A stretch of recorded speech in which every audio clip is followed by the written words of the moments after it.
Assalamualaikum warahmatullahi wabarakatuh. Rio Sport kembali menyapa Anda dengan berita-berita seputar Liga 1. Kali ini juga ada berita dari Timnas Indonesia juga.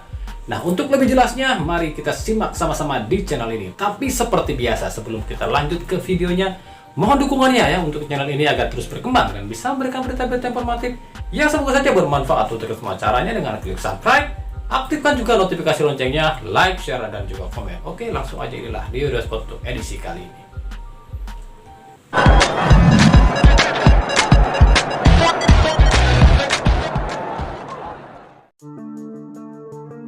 Iwan Setiawan, pria berusia 63 tahun asal Medan ini adalah seorang mantan pemain sepak bola klub Pelita Jaya pada era Galatama. Kini ia berprofesi sebagai pelatih sepak bola. Di musim 2021 ini, Iwan Setiawan melatih tim Persela Lamongan. Sebagai pelatih, Iwan memang belum banyak memberikan prestasi pada klub yang ia latih. Namun satu hal yang menjadi ciri khas Iwan adalah lidah tajamnya dalam mengkritik pemain, pelatih, bahkan klub lain. Bahkan tak jarang sikap Iwan ini dimusuhi banyak pihak. Tak terkecuali pada Persib Bandung, baik itu klub, pelatih maupun pemain. Iwan Setiawan sering melontarkan ucapan pedas yang terkesan menjatuhkan. Seperti saat ia melatih Borneo FC pada 2017 silam, ia pun sempat bersih tegang dengan pihak Persib lantaran ucapannya. Baru-baru ini pun demikian, Iwan kembali mengungkapkan kata pedas jika Persib hanya tim beruntung di Liga 1, tapi soal taktik masih jauh. Tapi tahukah, Iwan Setiawan pernah melamar untuk menjadi pelatih Persib Bandung. Hal ini terjadi pada 2016 silam, ketika Persib baru ditinggalkan oleh Dejan Antonik. Manajer Persib kala itu Umum Muhtar mengaku ada 15 pelatih yang melamar ke Persib dan salah satunya Iwan Setiawan. Bahkan Iwan yang paling ngotot ingin melatih Persib. Selain Iwan Setiawan, ada juga Arcan Yuri dan Jackson F. Tiago yang kala itu juga melamar ke Persib. Namun akhirnya Persib menjatuhkan pilihan pada Jajang Nurjaman. Maka ketika Iwan direkrut Borneo FC pada 2017, Iwan pun sempat mengkritik Persib. Hingga saat ini Iwan masih sinis terhadap Persib. Ada yang galon nih, gagal move on. Haha. Sementara itu pihak Persib melalui direktur utamanya Teddy Cahyono memastikan bahwa Gian Zola tak bisa ditampilkan saat kontra Persib. Menurut Teddy, ini sesuai kesepakatan karena Gian Zola adalah pemain pinjaman dari Persib. Pihak Persib pun bisa memperkarakan Persela jika Zola tetap dipasang. Sesuai kesepakatan ya. Saat peminjaman pemain, Zola tidak diperbolehkan dimainkan melawan Persib. Jika melanggar ya kita perkarakan, ujar Teddy Cahyono. Tapi hal ini direspon sinis oleh pelatih Persela Iwan Setiawan. Lagi-lagi lidah Iwan Setiawan memang tajam soal urusan mengkritik. Menurut Iwan, Zola pemain luar biasa dan wajar jika Persib takut jika Zola dimainkan. Zola itu pemain luar biasa. Ya mungkin saja Persib tahu itu dan takut sama kemampuan Zola, makanya nggak dibolehin tampil. Tapi ya nggak apa-apalah, kan emang harus kayak gitu aturannya. Tapi kalau tim kuat itu nggak harus pakai larang pemain tampil dong, ujar Iwan Setiawan. Persik Kediri dipastikan melepas satu pemain asingnya, ialah Ibrahim Bassom asal Lebanon.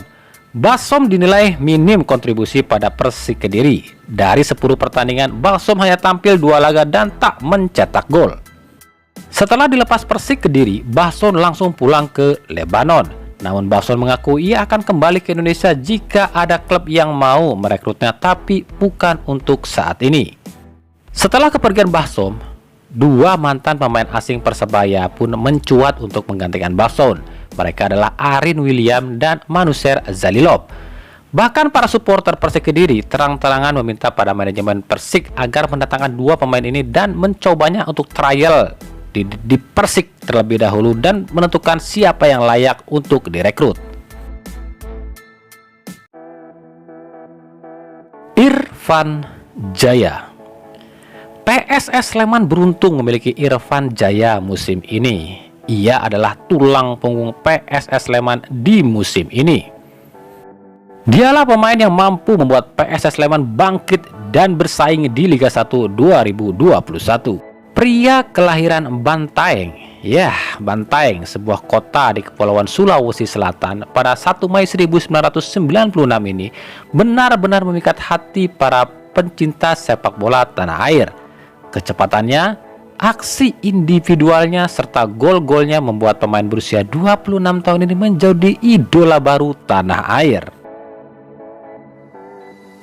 PSS Sleman harus berterima kasih pada Persebaya Surabaya yang membawa Irfan Jaya dari Liga 2. Irfan direkrut Persebaya pada 2016 silam dari PSM Makassar Junior. Bersama Persebaya, Irfan Jaya jadi top scorer Liga 2 dan membawa Persebaya promosi ke Liga 1. 6 gol sejauh ini telah Irfan Jaya torehkan. Ia bersaing dengan top scorer lain yang justru berasal dari pemain asing di Liga 1 2021. Setelah mengalami penundaan cukup lama karena pandemi, gelaran Piala AFF Suzuki Cup 2020 pun akhirnya resmi akan digelar 15 Desember mendatang. Kali ini Singapura yang akan menjadi tuan rumah. Drawing pun telah dilakukan dan timnas Indonesia berada di grup B atau grup neraka bersama dengan Malaysia, Vietnam, Kamboja, dan Laos. Sementara di grup A cukup ringan. Timnas Singapura sebagai tuan rumah akan bertemu dengan Thailand, Filipina, Myanmar, dan satu tempat lagi yang diperebutkan oleh Brunei Darussalam dan Timor Leste. Dan inilah pembagian grup AFF Cup 2020.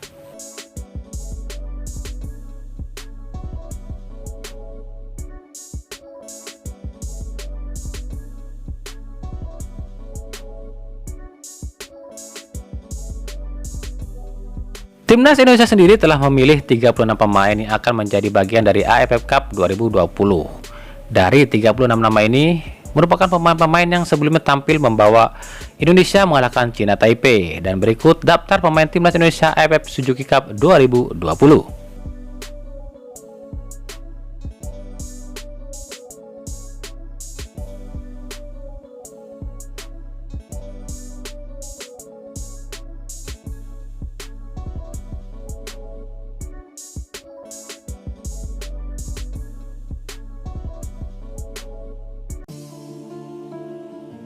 Teka-teki Geoffrey Castillion di Persib terus menjadi sorotan. Meskipun telah berhasil mencetak gol, namun keinginan bobotoh agar Castillion dicopot atau dilepas pun terus berhembus kencang.